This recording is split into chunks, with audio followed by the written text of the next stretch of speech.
But first, the National Urban League has released the 40th edition of its annual State of Black America report. It's designed to provide a snapshot of where African Americans are relative to whites. According to the most recent report's calculations across multiple facets of life, African Americans experience equality at a rate of 72% compared to white Americans who score 100%. Here to explain is Marc Morial, President and CEO of the National Urban League. So let's start with that 72% number. How do you get there? What does that mean? What it means is if you compare things like unemployment, home ownership, high school graduation rates, college attainment rates, median income, African Americans on average achieve 72% that of where whites are. These are collective numbers. We also do the same comparison for Latinos. Latinos are at about 77%, whites being, of course, 100%. So it's designed to make our discussion about persistent racial inequality precise, based on numbers, based on facts, and based on clarity. So we report this information every year. This is the 40th year that we've done it, and we not only report the information, Harry, but we also propose solutions. One of the indicators or one of the factors is income inequality, the gap there. One of the largest income disparities that you point out, at least between black and white families, is in the Minneapolis metro area. The average household income for a black family there is just over a third, 37.8% of the average household income for a white family. How does this happen?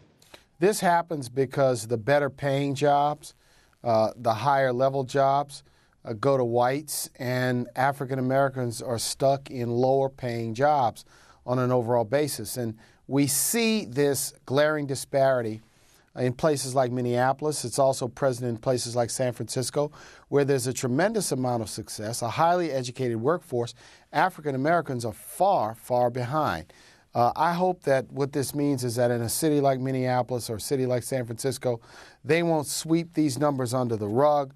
They won't pretend that they don't exist, and they will recognize and see it as a challenge for the civic, business, and political leadership of those communities to try to address these disparities. These disparities exist in virtually every major American metropolitan area. It's just a question of to what degree. One of the interesting things that you mentioned earlier today was that there was actually an era in the United States where African Americans were considered 3/5 of a person, right? And here you have this snapshot of how African Americans are doing over the last 40 years. And looking back across this at income inequality, I'm struck by the fact that in 1976, the average black family nationwide earned 59% of what a white family did. Now, 40 years later, it hasn't gotten much better, 60%. What's behind the stagnation?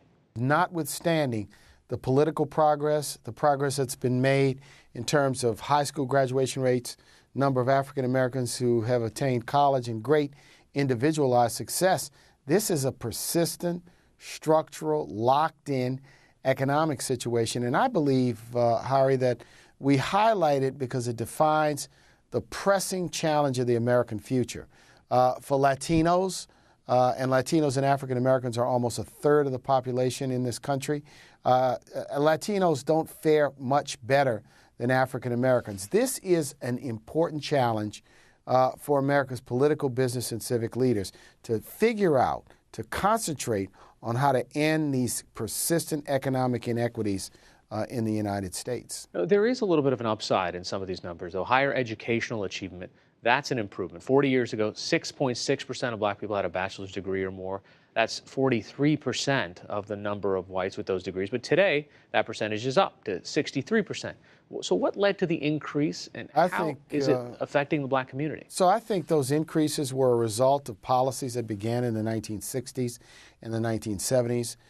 The Pell Grant program, affirmative action in higher education admissions, the desegregation of schools, and the focus on educational and improving educational standards.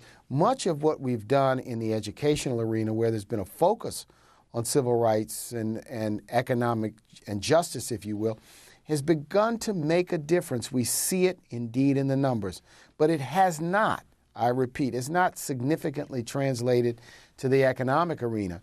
And this is why the Main Street Marshall Plan, which reflects our plan to address this, suggests a commitment of $1 trillion over 5 years to begin to address some of these deep inequities, is our effort to say, let's not get bogged down in just an analysis and a diagnosis of the problem.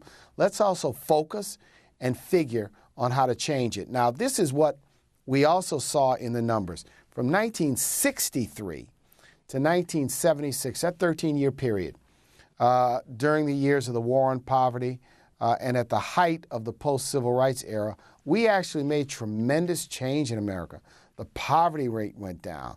Income inequality narrowed. But then at 1976, it got stuck. And the disparities of 76 have become the disparities of 2016. Now, we don't know the effect of the recession. If we had not had the 2008, 2009 recession, if in fact the challenges or the disparities would be less. We're not sure of that fact. The fact of the matter is the disparities exist. It presents the challenge for this nation for our 21st century. All right, you can go online to read the Main Street new Marshall Plan, so to speak. Thank you very much for joining us, Marc Morial. Appreciate it.